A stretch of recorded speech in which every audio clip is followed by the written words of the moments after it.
Hello and welcome to this Tuesday edition of the World Report. I'm Arjun Samar Mahendran. Let's take a look at what's making headlines around the world.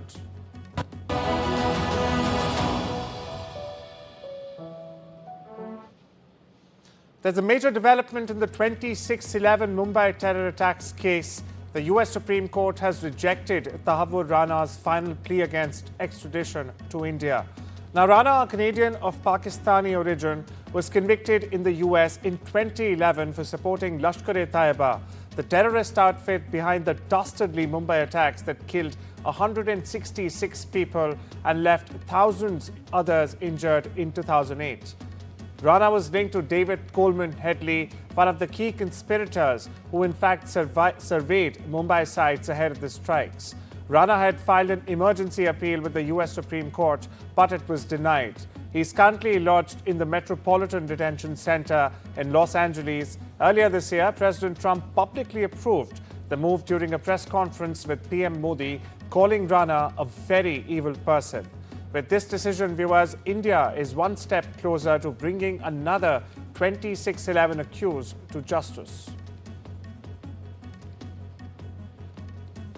As Tahawwur Rana, who is one of the accused of 26/11, his application for extradition to India, a stay on extradition to India, has been denied by the US Supreme Court.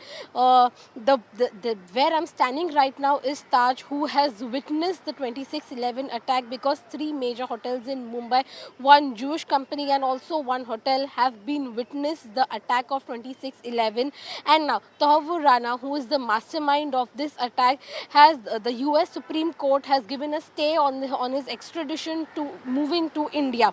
This is a big win for India and a relief for the victims of 26/11, as Tahawwur Rana, who had supplied the materials to the Pakistani Lashkar-e-Taiba, who has been accused for this attack, that Pakistan has denied that they have made this attack. But yes, Tahawwur Rana has been in custody, is in Metropolitan, if you go to see, for 14 years, and now his stay has been denied for extradition in India by the US Supreme Court itself.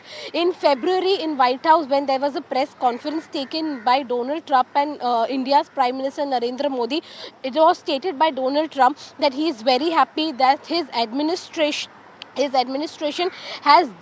is given permission for extradition of a terrorist to being handed over to Indian judicial. And yes, he is very happy on this sentence. The date has not been decided. The date will be decided that when Tahawwur Rana will be handed over to Indian custody, and also the people and Indian judicial is waiting for Tahawwur Rana's custody, because they need to give justice to the Indians, for the victims who have faced this attack. And yes, also the people in India are waiting that when justice will be given to them, and for the victims who have faced this attack. Taj Hotel, Oberoi Hotel and also the Leopold Cafe have been victims of this attack, and almost 166 people have been died in this overall attack. So yes, justice will be given to them once Tahawwur Rana is handed over to Indian custody, Indian judicial, and when the Indian judicial will punish him for the act that he has done in 26/11/2008. Just days after PM Narendra Modi's meeting with Bangladesh Chief Advisor Mohammed Yunus in Bangkok, Dhaka has in fact sent its High Commissioner to India. Riaz Hamidullah, a senior diplomat from the 1995 batch of Bangladeshi Foreign Service, officially took charge at Bangladesh High Commission in New Delhi on Monday. Now, his appointment had been pending since February amid strained bilateral ties between Dhaka and New Delhi. Hamidullah's arrival now signals a potential thaw following the Modi-Yunus dialogue at the BIMSTEC summit. Now, the High Commissioner's post had remained vacant since October 2024, in fact, when Mustafizur Rahman's term ended. Hamidullah brings deep diplomatic experience, having previously served as ambassador to Sri Lanka and the Netherlands, and also holding key roles within Bangladesh's foreign ministry.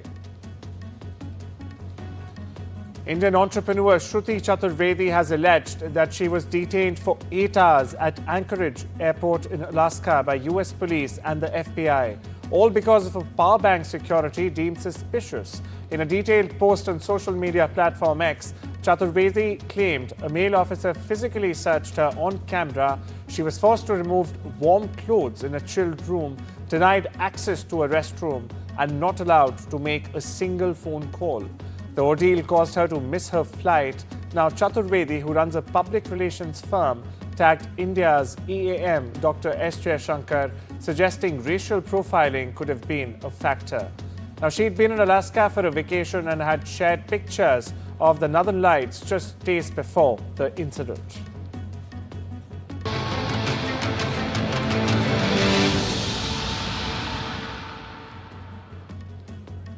US President Donald Trump has said he's not considering a pause on tariffs, even as US prepares to enter fresh trade talks with countries like China and Japan.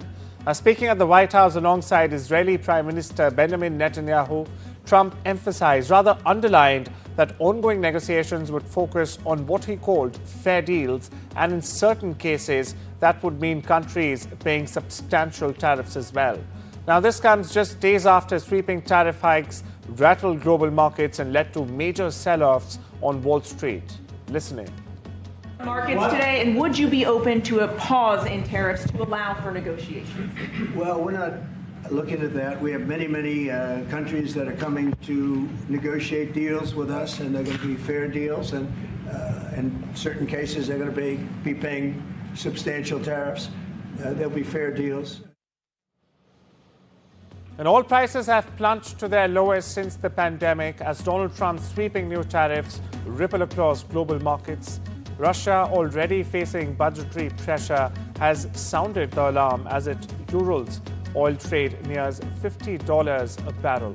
Meanwhile, Trump has dismissed recession concerns, claiming the U.S. economy is stable, and has in fact accused China and former American leaders of taking advantage of the country. Over $5 trillion have also been wiped out from global markets in just 72 hours, with investors fearing deeper losses ahead.